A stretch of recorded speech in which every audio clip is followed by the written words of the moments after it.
to push another team. Oh, yeah. Whereas for a lot of our players, they might use it to Okay. away or push out, evade a yeah. team, so it's got dual purpose. I'm sure we'll have encounters where they meet each other. On the zip happens when yeah. players on a they zip go, line, they go past. they go past each other? Okay, but you can use your AR. So. But I mean, like, you should shoot. Yeah.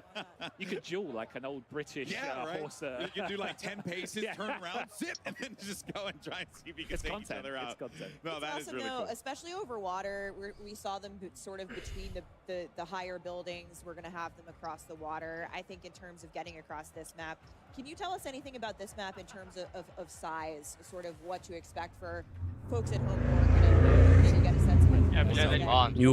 Obviously, we always look at like the latest map. So we look at Caldera and Almazra.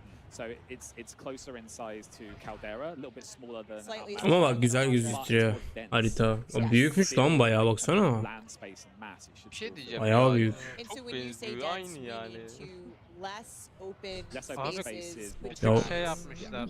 points. Ya orta tarafı Almazra'ya benziyor da yani nehir tarafı ama nehir de güzel yani. Bence Bütün oyun aynı Warzone'a benziyor yukarıdan ama. Evet oyun aynı şeye benziyor yani. Oyun böyle yani ne bileyim Modern Warfare 2 gibi duruyor yani. kardeşim ne bekliyordun ha sen?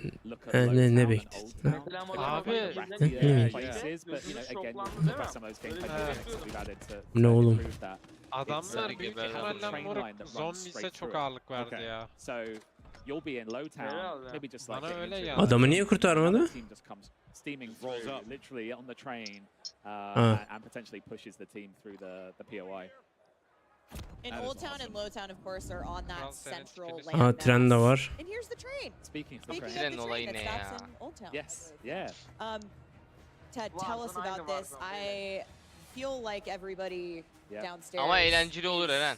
They saw the All over handbrake, this. yes. Oha treni There's durduruyorsun. a handbrake on the caboose, so if anyone at home doesn't know, the rear carriage is called a caboose. On We've got the numara ya UAV işte. tower, the buy station. On If the you train. push- on the UAV train. buy station on the train. And if you push the driver's carriage, you can go forward, backward, you can stop. Nice. But the nuance. Eren. Oo. Dün ne oldu biliyor musunuz? Acı. Akşam ben hani dedim ya ben hani yatıyorum. Özel bir şey anlatacaksan anlatmayın da sonra anlat. Yok oğlum öyle bir şey yok. Get in a war switching. Saat 12 gibi işte gruptan çıktım ya. Tamam. Controls all of it. So that's Ulan the massive control. cama bir baktım dışarıda alevler yükseliyor. Allah Allah. Ha sokağın ortasında bir şey yanıyor. Ortasında değil bak birisinin kapısında bir şey yanıyor. İtfaiye geldi adamlar geldi söndürme şeyleri falan söndürmeye çalıştılar. Ne olmuş abi? Allah Allah. Bir şey yakmışlar yani ama bayağı bir yandı yani böyle bildiğin bu yani benim boyumda bir şey yandı yani. So that could mean one thing, yeah. So it's a great like realization moment. Yes. You're literally doing a head count. Eren yaraydık. How many people are Say like present. Yeah. Seeing some super fluid movement here. We just saw them kind of parachute from building to building. They're on the move. I think they're getting to a buy station up here. Maybe pick up some gear. And Ted, which, Canlı yayını şey yapabilirim mesela şu saniyede şunu gösteriyor falan. Part tarzı yapabilirim. Bazı kesitlerini de tekrar yüklerim. Şey olsun diye. Yes. And of course, fictionally. Full video yapamam. Yarın Great Modern bileseniz. Warfare universe. Urzikstan shares a border with Al Mazrah. It does. Yeah. Okay, I just love how deep into the lore you are. I am a lore head. Yeah, I'm a lore head too, so it makes me very happy to see another fellow lore head. When I watch these guys behind us, our awesome creators and community making the story, making their content about the storyline and the narrative, I love it. I'm so excited. And Ted, you always say, they're the storytellers and you guys are providing them those raw materials to create, and I Yeah, we love refer that. to it as the canvas Yeah. for them to paint on. It sounds corny, but those are the Ya kind of oğlum bak things that o we kadar think çok about şey when we gösterdiler. sort of map Bir de belki bu gördüğümüz belli bir şey yani. Look carefully. I've seen it happen Kısmı a yani. couple of times already. We have unsuppressed Hoş geldin weapons that now Dragon. show up on the minimap. Okay, Yes, yeah. the classic The minimap classic behavior, minimap behavior. will behave the same way in Modern Warfare 3 multiplayer as it will in Warzone. So that Yes. unsuppressed fire, visible. How has that added to the Yayın kalitesi mi? Bende bir alakası yok. Adamların gösterdiği yayınla alakalı. It's really important that you know where engagements are happening. Yes. For a lot of players, it could be they want to avoid that area, or for other players, they want to move. Did we get? Personal favorite, I believe this is the cash gulag. Here we go. Let's have a look. We love the money. Neyse gençler. Well, let's see Pick how up as much as you it can. Let's see if the Şurada yeter, sender beşini comes biz down. Let's hem- see if they Çıkıyor mu hacı? they're pushing. Evde I don't know if you're even gonna have an çalışmamız opportunity. Okey. Hazırlayın. Hazırlayın. İngiliz. Geleceğim gruba. Şimdi geleceğim. Tamamdır. Ben de zaten bu Abi. Warzone Mobile'i göstermeyecekler galiba. I don't know. Neyse önemli şey yoksa. Tamam konuş. What are some things that we should be expecting for the Gulag, because that was different. That was different than what we saw before, Alex. Yeah. In fact, we got some video.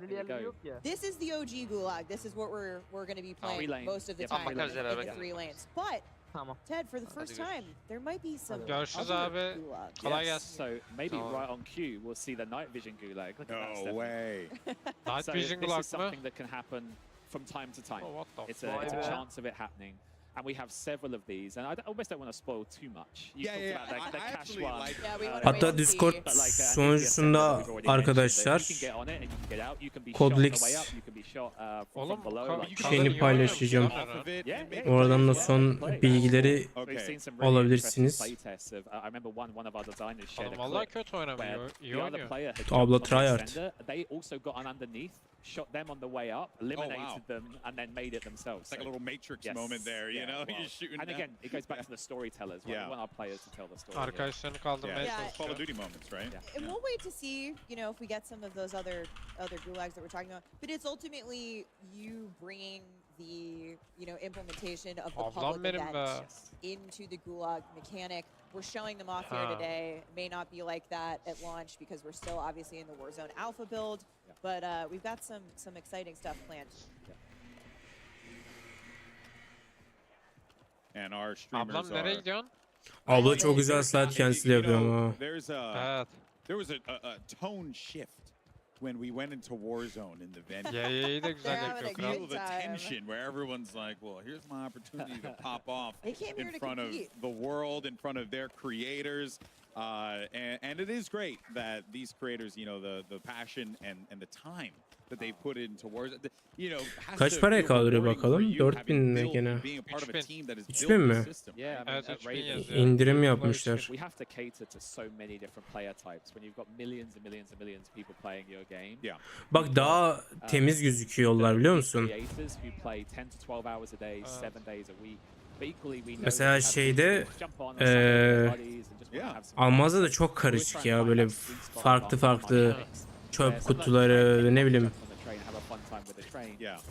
Ben ondan pek sevmedim. Yani şey seçemiyorsun yani, anladın mı düşmanı tam? Here we go. Aha. Here we go. Now I hope she turns around. Silahlı üzerine. Get pushed from behind. Oh, we've got a lot of Oğlum action. bir şey diyeceğim. Bu oyunu neden kadınlar da iyi oynuyor? No, they were both getting off. Yani That oğlum. was smart. That was smart. Yeah, Noisy Butters was like, guys, I'm out. Yetenekli kadınlar da var. Not worth it. Oh man, that is going to be Öyle a mi? sweaty drop. Ha. She was seconds away from pulling the break there. Natasha gibi değil en azından. And Cheat that would yapmıyor just cause kara. complete chaos. O da mı Yeah. cheat? For the map. And Natasha pretty soon cheat here, olma we're gonna olasılığı var ya. have probably a winner of our first match. Yani Yeah. neydi Hopefully- şu hopefully Nadia. çağırmayan var ya. Yeah. Onu we've got çağırmadılar. Streams today, and hope you guys are obviously checking out your favorite creator streams here at COD Next. Yani cheat yapmıyorsa Really, güzel really cool oynuyor. stuff. Cidden What güzel else? oynuyor. I mean, like, should Bizi we be katlayabilir yani. looking forward to here, right? 'Cause I know like you guys are doing some creative things with like the contracts Belki ondan and dolayı da different olabilir. things like that to really get people in the game Damn. to move around, interact a bit Aa, more, Kronos cause more Code. chaos. Kronos Yeah, I Code, mean, aha. yesterday, you know, we started Bu ne? Bu talking yeni about some of silah. our quality of life Daha iyi improvements. Kronos. Kronos Skull yine çok And var. I think one of the biggest cheers we got from this group was that we Ne brought oluyor pistols abi? underwater. So if you're swimming underwater, you will always have a pistol. And I Valla didn't expect FPS that to be the 100 biggest FPS cheer. iyi olur herhalde, It bilmiyorum shows ama the yani love that this group and kaldırabilecek wider bir PC'niz varsa them to have for like those FPS'in small çok detail sıkıntısı touches olmaz that just bence ya. improve the gameplay loop as a whole. Yeah, quality of life's definitely been top of mind. Evet. You know, building this map out, it's Yani fark as you etse said, ise 5-10 something that FPS Raven falan thinks eder. about. En fazla. You know, building Warzone from the ground up, and a lot of those quality of life changes that we've even made in the live game in the last year. Expect them in Yeah, yours if carrying Ben them işlemci forward. So değişeceğim zaten. everything that you've played and seen, like we've made over 100 quality of life improvements to the Warzone of this year. Everything Yo, tek carries satacağım. to the Warzone of the year ahead Evet. of us. So Yeah. Yeah. Oh. And also, nothing's left behind. you guys also 4070 Ti. borrowed some of the movement as well, right? So 5060'ı noticing like aldıktan slides are sonra going. onun farı 130 140 FPS. Zaten oğlum sen rahat. 5600 pardon. Again, working with Sledgehammer, we've taken that opportunity. That's Yeah, really I actually want to talk Yani about that bir because 700 I lira said falan geri earlier gelecek. that, Evet. you know, Warzone shares the same foundation, that foundation. Sizce burada movement var ya, direkt otomatik sprint mi? You've put your own Yani direkt böyle, touch on değil mi? Daha mantıklı bu map'te. things tuned a little bit more specifically for Vallahi ben PR. analoglarımı sikemem. PR. Vallahi alacağım. Do you want to talk to us a little bit about, you know, how some of those perks might work a little bit differently in Warzone specifically versus MP? Yeah. So on the Warzone side, we felt that this time around was an opportunity to have some unique perks only for Warzone. Because again, it's a big map. We have different player styles. Burst mi yap? So, my personal favorite is combat stealth. Silahın sesi mi değişmiş? Kron'un da sesi böyle değildi. Aha. Ya aynı. That's the beauty of perks. Like the perk there should be variety. There should not be an optimized path. It should be that when you jump into the game, you don't know you're going to be surprised people that equip. I expect some of this group will probably equip Shrouded, which is that when you get down, you'll automatically drop a smoke grenade. Açıda da biri vardı lan görmedim. That's a really new dimension to it. And equally, I think another one will be Resolute, which is when you get shot and you take a hit, you move faster to get out of dodge. So. Oh, that's cool. So good opportunities for, especially for like field, like a wide open field traversal. Get shot, get a teamwork, get down. Potentially a smoke comes. Radar yap. There you go. That's really the kind of variety that we're looking for. Yeah. Well, I will definitely run with the smoke bomb one because I know that is going to be me. I'll run the evasion perk. You'll run the evasion one. Drop some duos. It'll be super interesting. Yeah. That's really Abla cool. şey zannetti. Giving the character, giving the players, like as it's been said time and time again, right? That freedom of choice to be able to get really clever with like how you want to approach that, and it feels like tune that play style. Feels like player agency. We want the stories. Yeah, and we're back in the gulag again. Oh boy. Tactical crouching. Okay. Preparing for battle. Will we see the long rumored ascender? The mythical. It's going to be a myth by the end. No one's going to believe it's actually an ascender. But she's picking up that cash, so this is the cash gulag. But we're waiting. Here we go. 1 second. The rope's come down. O ne? Oh, she baited them. Oh, well played. O ip ne? Oh, yeah, she baited them really good. Bu hani büyük ihtimal şey oluyordu ya, bayrak tarzı bir şey çıkıyordu, onun yerine öyle bir şey çıkıyordu. Oh, honey. Now she's got that cash, right? So she's got both of her. Çıkmam mı gerekiyor yoksa şey mi? Şimdi onu da ağlarlar şimdi. Kardeşim bayrak istiyoruz.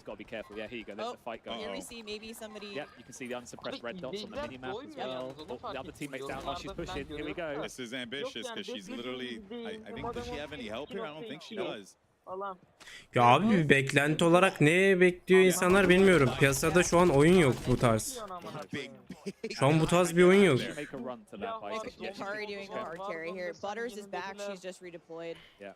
Yani. Very well played. Şey gibi olmasın, fanboylik gibi olmasın ama bir sürü içerik var yani.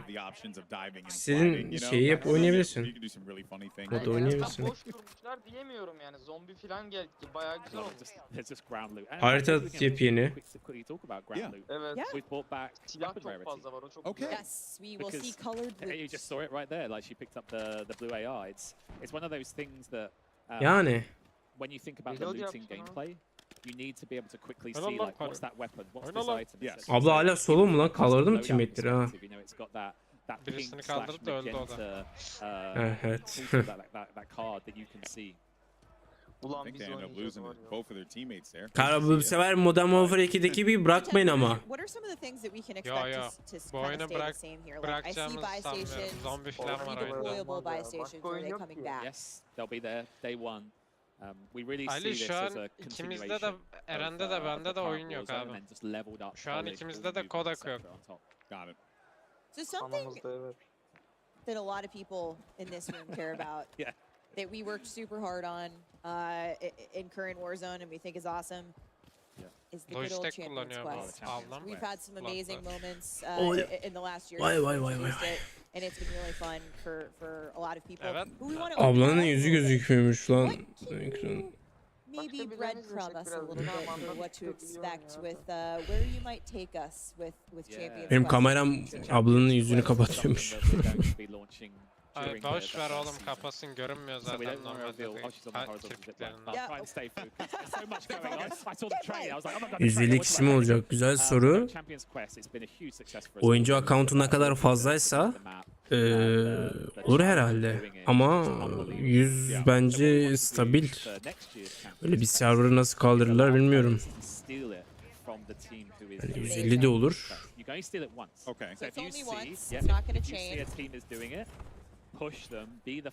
Ya öyle olduğunu düşünsene 150.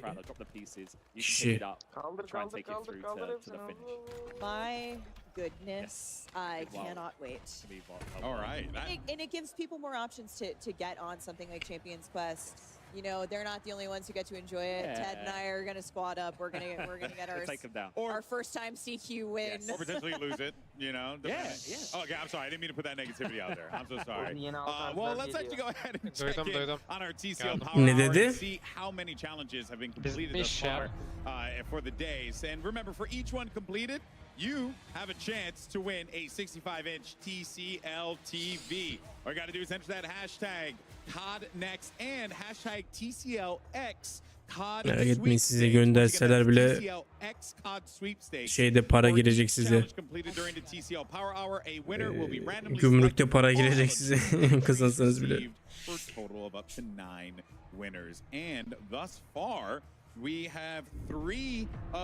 Ya bence Mert daha böyle stabil yapmışlar arayüzleri. Daha böyle çok karışık. Ne bileyim, farklı bildirimleri gözükmüyor en azından.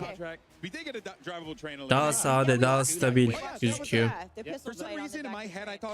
iPhone 15 aldım şu mobili. Oha! Ciddi misin? Ona bir PC alsaydın.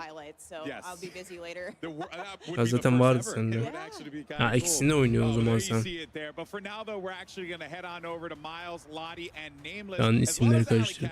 For their thoughts on live gameplay for Warzone. What you got for us, guys? What you think? Choo-choo! All aboard the new train. That's what I'm looking for, friends. I was discussing with this with you guys prior to we got on camera. It was like, are we gonna drop train, win the fight, pump the brakes, take the cash, buy our gear? Bakalım chatte Warzone Mobile ile ilgili bir bilginiz var mı? Herhangi bir ne zaman çıkacak?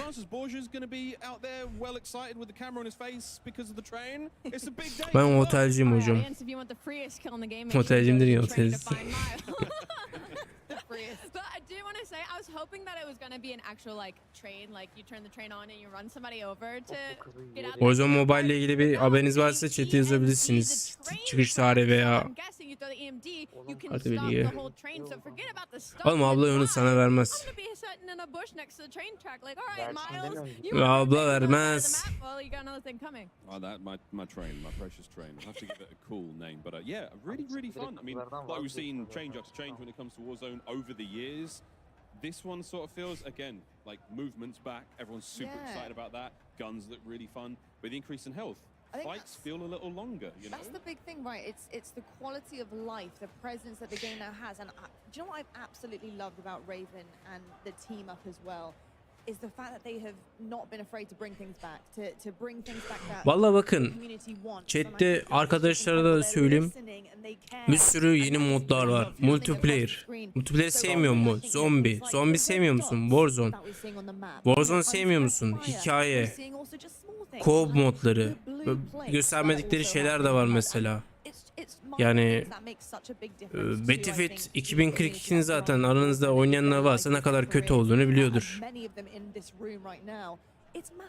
Yani şu an bu tarz çok içerikli bir oyun yok yani. Bir de Call of Duty yani artık.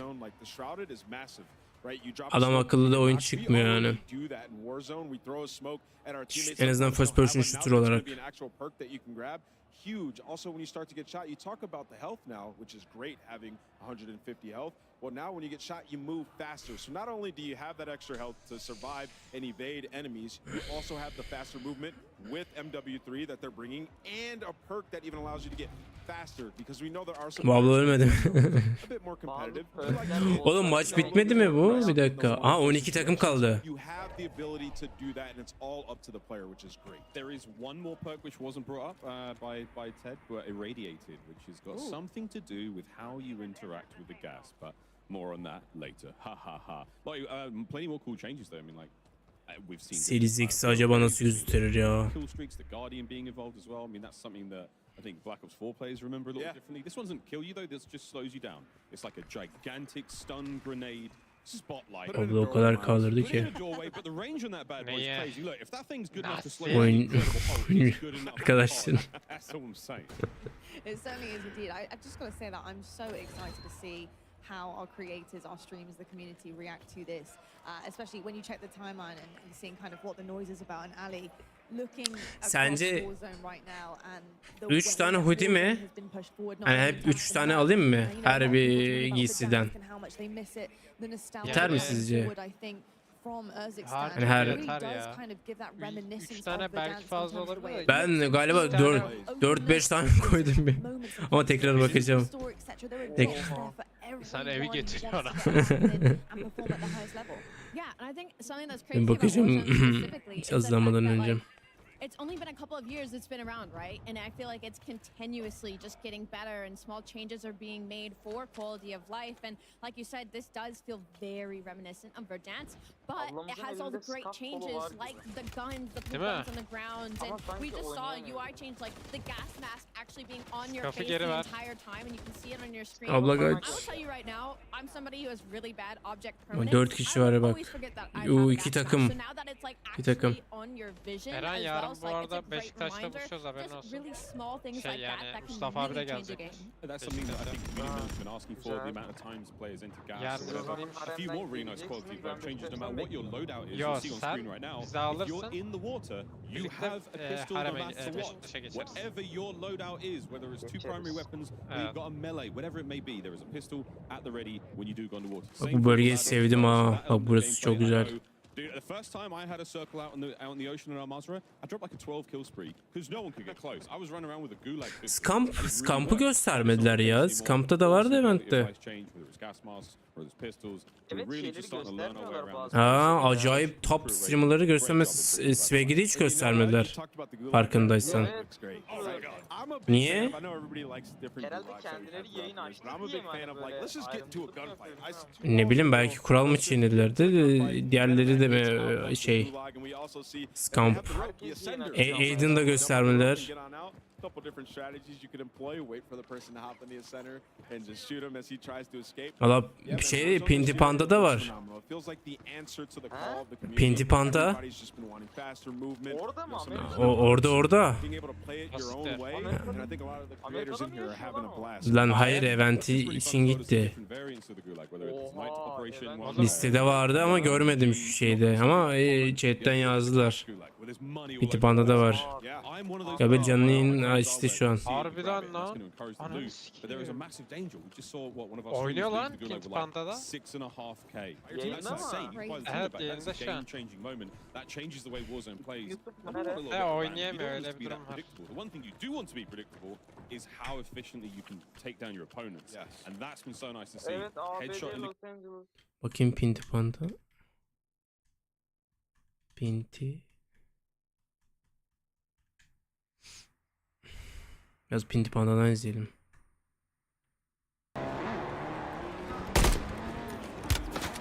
Reis ilk defa mı oynuyor? Herhalde. Nereden geliyorsun lan? Ya hak. Aha, FPS sayıcını açan tek adam amına koyayım. Şıbıdık. Güzel be. Şıbıdık. Oh var ya, bebek gibiyim. Bebek gibiyim. Dünya varmış. Full ayarlar mı acaba ya? 120 FPS, 40 FPS. Bence de büyük ihtimalle ya. Ya ikisi de belli değil ne moruk. Otomatik açıyor mu? 75 100 VRAM. O zaman benim erken açmamı gerekiyor. Surgeons şey mi görünüyor? 63 derece oğlum, 64 derece. Mert, ben Series X'te oynuyorum. Tamam, 60 dereceler güzel oğlum ekran kartı. Evet, işte onu diyor. Series X'te oynadığım için direkt 120 FPS 2K oynuyorum yani. İşlemcim yanacak ama benim ya. Benim işlemci soğutucu almam lazım. O yüzden benim işlemciyle sorun yok. Bu PC zaten benim sırf yayınlar için kullandığım şey. Capture Card falan, OBS'i şey yapabiliyorum. Bu yüzden yayını 2K görüyorsunuz. Mesela o yüzden sıkıntı olmuyor.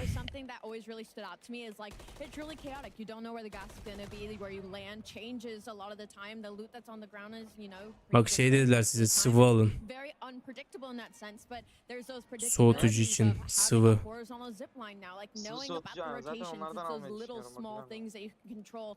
And something I really, really enjoy is the fact that I feel like obviously most people's goal early game is to get your loadout drop, right? But again, with the amount of loot, I feel like there's a lot more loot daha on the ground as we've masraflı been olabilir watching belki gameplay. ya. But again, the gun Aa Swag'i gösterir. Swag'i göster şimdi. maybe not Ha Swag mi? Hı hı.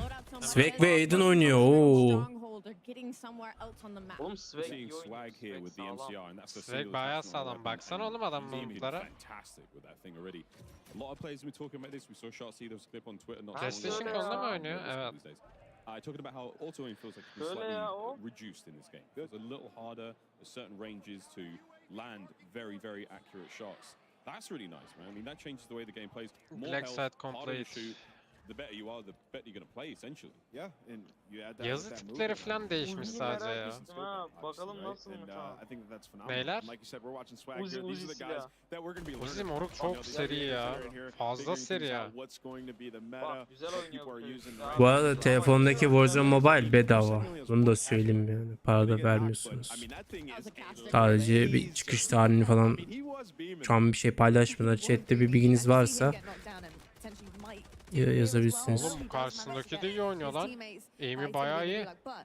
I will say when you are down, Evet. you do also have extra health now as well. There has not only just been health added into in general, but when you are knocked down, there is that again survivability. Kulak Your artık bir teammates tık can daha make plays around you. Stop trying to get you günümüze taşımış galiba. Everyone's Daha needs a toplu. break out there in our Mazda, I'm but still they're gonna do it. so very, very thirsty. Ne anlamda Out here in toplu? Kazakhstan, it's a little different. Oğlum We got betonlarla This is falan Optic yapıyordum. Blake Bundan gonna be önce swag değişik in the lag. yarak We gibi bir map Ha. var. Come on, Blake.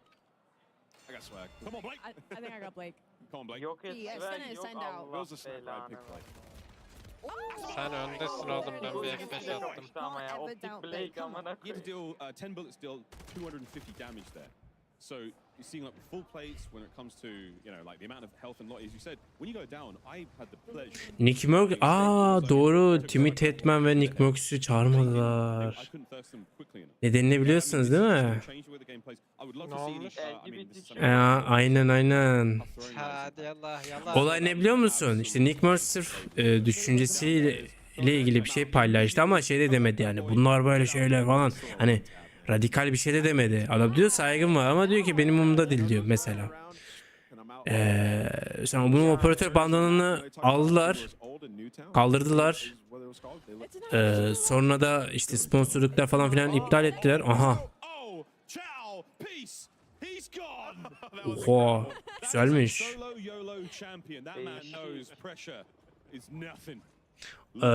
Sonra Timothy Tetman de bunu şey yapıyor. İşte diyor işte ben tanıyorum Nick Merckx falan ama öyle birisi değil falan filan.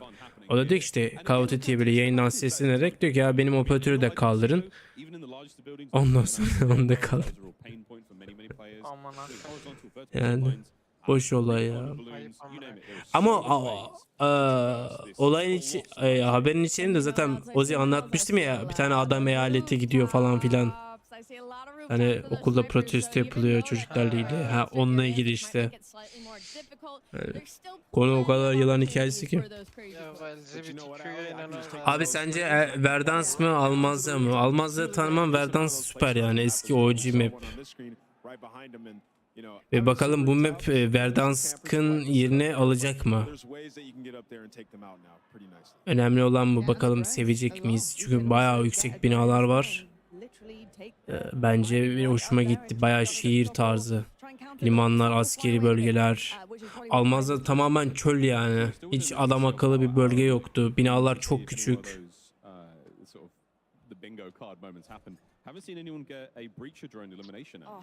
Come on. Which is actually crazy because it's, I mean, from our experience, especially multiplayer, very easy. O yüzden bakalım arkadaşlar. Oyun çıktığında da zaten Warzone içerikleri olsun, zombi içerikleri, easter egg falan sizlerin desteğini de işte coşacağız bu sene. Herkese başarılar.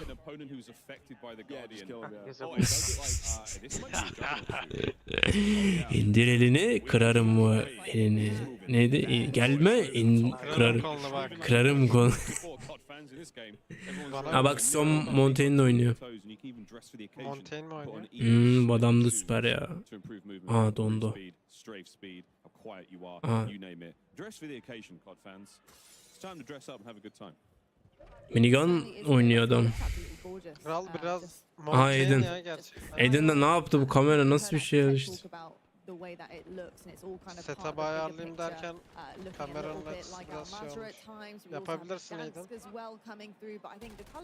Lupo yürü. Oğlum Doktor Lupo da psikopat gibi bakıyor ekrana böyle şey gibi. Öldürecekmiş gibi yemin. Oh yeah? Yeah, man. Are we back? Yeah, we're back. We're totally back. You're a lawhead as well, aren't you? I really am. Like, I read all the signs. I mean, I read the bits of paper. 3 saattir yayındayız ha. You know what else is Vay be. interesting? Obviously, like the perks are named a little bit different in this game. How you have your gear and your vest. Saattir You're gonna be able to izliyor muyuz find, lan biz bunu? the perks Aa. in Warzone obviously as well, and that is gonna shake things up, right? Because that prolonged Bak şu an slide kaç kişi obviously izliyor? in the most 27 bin. gameplay. Twitch'te belki daha fazladır. I mean, you have a lot Yayıncılar of olsun different, falan. like, areas that you have to De traverse, bu and that slide perşembe günü So, I think that iş that's günü olduğu için o gene bu kadar izleyici toplamaları güzel. Gene bir Pazar sürü olsa daha fazla toplar. tabi. Ya şimdi bir sürü yeni oyuncular şey yapacaklar. İşte önemli olan bu oyunu nasıl sürdürebilirsin. İşte stabil olacak. Bug'lar falan filan olmayacak. Şu an okey yani. Ya oyunun başında tamam mı? Bug olması normal. Ama ilerleyen zamanlarda birkaç ay sonra bug olmaya devam ederse Yani çok sıkarsa aynen. Ki oyuncu kitlesinde şey yapar yani artık yorar. Ben şuraya gene göz diktim, şunu versinler bana ama. Bu satılıyor dedim, $500 satılıyor galiba bu. Ben bunu bir yerden görmüştüm. Vazgeçtim. Series X fiyatında.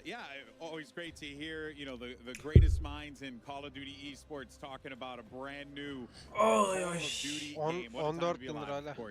14 bin lira bu. Maşallah. Acaba Warzone Mobile'i unutacaklar mı? Warzone Mobile'i göstereceklerini sanmam ya. Yok çünkü eventte öyle o da yazıyordu o yüzden. Warzone Mobile yazıyor muydu? İyi gösterirler o zaman. Ya bu videoda görmedim ama stickerlarında gördüm. Sosyal medyadan. Bu canlı yayında gösterirler mi, yazıyor muydu? Canlı yayında gameplay gösterirler muhtemelen. Canlı şey... Bakayım benim... Ne paylaştım ben? Şöyle not almıştım. Community. Canlı yayın var mı? Live gameplay var evet.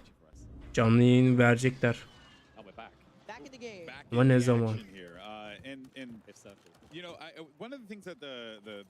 Yok mu bir Warzone Mobile'imiz kardeşim? Hı? Eren sen de ekrana bağlarsın. Care about those things. We're actually right there, right on cue. I swear I did not rehearse that. Tell us about the way the backpack works now. Yeah, this is a personal favorite of the team and mine. Like we got together and we thought about what do we want the backpack experience to be like for this version of Warzone. Alan kapanıyor. Kazanı da görmedik ha. 4 takım kaldı. 12 kişi. Yok.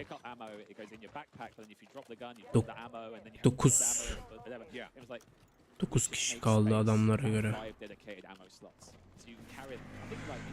Bak chat'teki Mert bile çıldırdı artık. Mobile gelsin artık. Yeter. Harbiden mobile kitle de çok fazla ha. Küçümseme.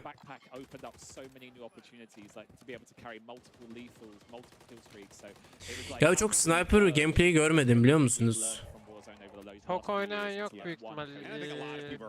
Biz keşfederiz kardeşim. MW 2019'daki gibi çok güzeldi ya. Yok mu benim şey böyle küçük scope takıyordum tak.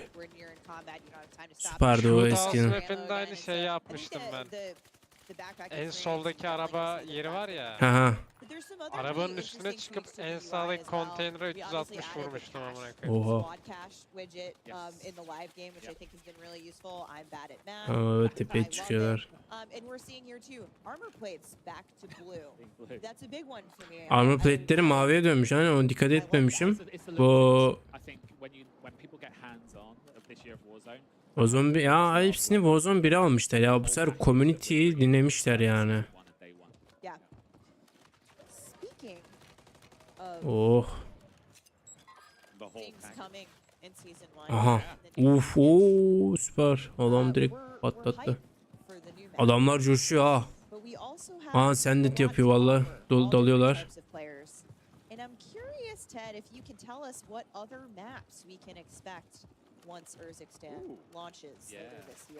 Kerim burada olsa adam burada. Aa nerede? Ozi. Diyorum Kerim olsa burada çatışırız. Adam aşağıda adam nerede? Orada. Nerede? Hatırlıyor musun? Nerede? It's all about that money, Alex. About that cash. Herkeste telefon oluyor ya işte o yüzden Mert. Her insanda telefon oluyor.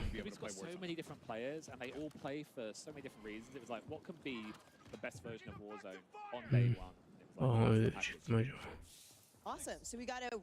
Abi göstersene endgame'e gittiler. Abla dağıtıyor ya. Ama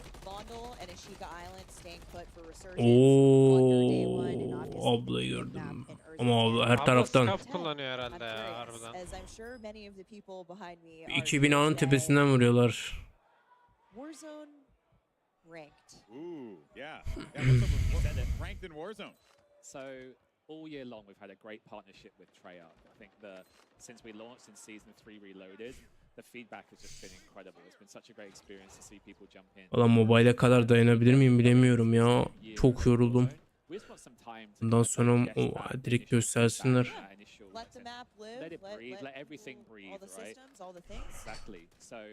Yemek bile yemedim.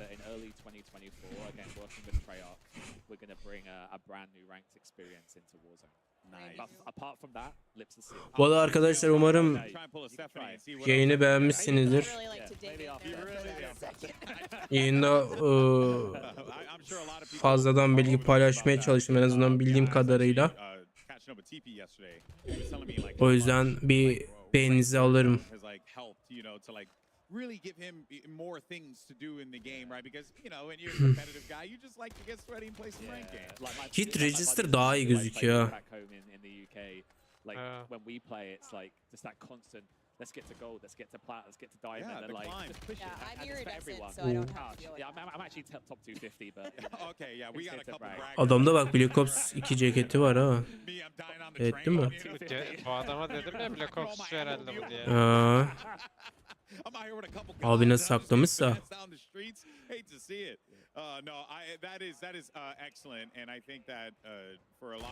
Aa 2 kişi de alıyorlar. Kaç. Bu 2 kişi ne yapıyor lan?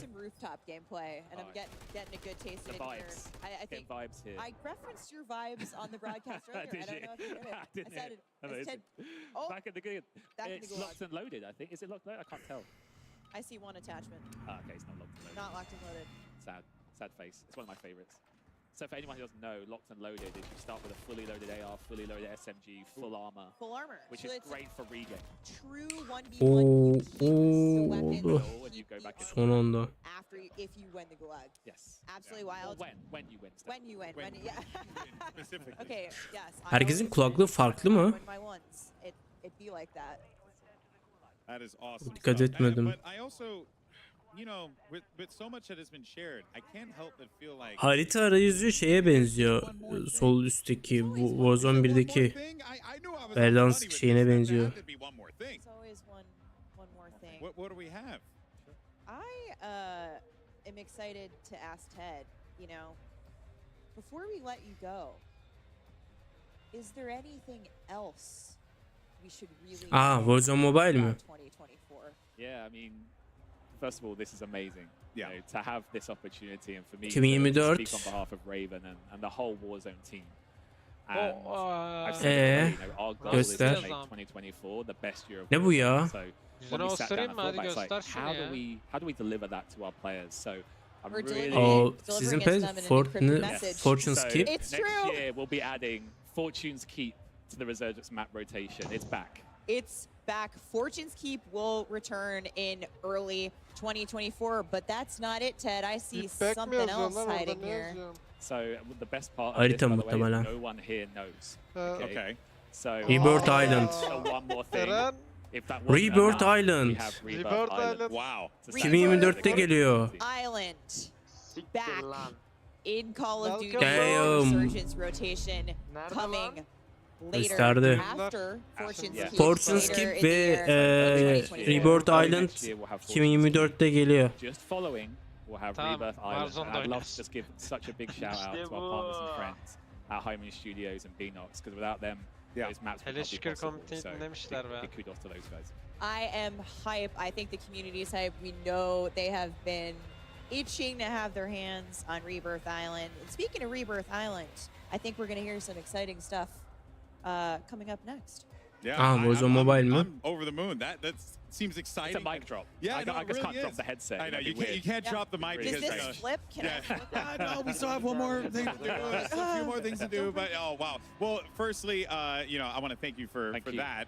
But first, before we do anything else, let's actually do one last check-in on the TCL Power Hour. See how many challenges were completed. Okay, so a little. We're still at 3. We're still at 3. Wait. Ne oluyor oğlum? 4. 4? Ah, okay. The buyback on the the drivable buyback on train. the train. There is of course Bu ne a buy abi? station Bu olay on the ne? train, almost like that movable I don't know. POI. I'm shocked we didn't get a breacher drone elimination. That just seemed like a gimme. gimme. you Yeah, know? it really did. And the big game bounty, you'd have thought like someone here. Yeah. would No. But you know what? It's all new gameplay. This is the first time They're all everybody's seeing discovering this it for in the room. first time. They're learning it for this first time, and so are the folks at home, and so more to come. Yeah, that's right. Well, of course, we want to thank you all for playing along. And as a reminder, for each challenge completed during the TCL Power Hour, a winner will be randomly selected. So what, I counted 4? I think it was 4 There was spots. 4, yeah. So there you go. Warzone Mobile ile ilgili bakalım bir şey paylaşırlarsa göstereceğiz.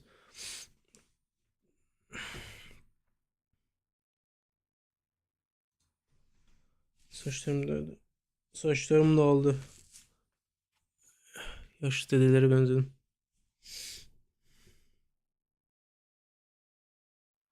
Warzone Mobile Efendim? acaba Twitter'dan mı paylaştılar? Bitti amına koyayım. Vallahi bitirdiler. Bakayım. Warzone Mobile. Mobile. Eren bu drop'un nereden ne verdiğini görebiliyoruz mu? Siktir et, bağlı zaten. Verirse verir, vermezse vermez. Tamam iyi açık bırakıyorum ben bunu. Canım sıkıldı. Bırak. Ben zaten arkada başka bir şeyler bakıyorum.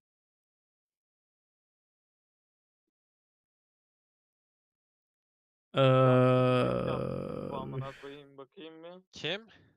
Şatsi. Evet. İşte, Eren moruk bak dedin ya. 4. video Şatsi. Ana sayfamda. Aç gel. Call of Duty 1, 2, 3. Oğlum sesi çok güzel ya. Oha çok güzel jump atıyor lan. Çok hızlı. Evet, Warzone Mobile ile ilgili çok bir şey paylaşmadım. YouTube'da da bakıyorum. Bu niye bu kadar Şimdi hızlı son lan? söylentileri, şeyleri alıyorlar. Yorumları alıyorlar. Çok hızlı. Oha. Evet, Warzone Mobile ile ilgili herhangi bir bilgi gelirse arkadaşlar Discord sunucumuzda paylaşırız. Aynen, Rebirth Island geliyor. De Keeps Fortune mu? Fortune Keeps haritaları 2024 yılında çıkacak, önümüzdeki yıl. Kar 98 görmedik. O silahı görmedik maalesef. Modern Warfare 3'teki bazı silahları gördük. Evet arkadaşlar, şu an genel yoruma göre, izlenimine göre güzel bir eventti. Yani bu 3 saat boyunca bayağı şeyler gösterdiler. Keşke biraz daha böyle süreyi kısaltabilselerdi. Çok güzel olurdu ama zombi modu olsun, multiplayer, Warzone falan. Şu an okey yani. Beni aldı içine.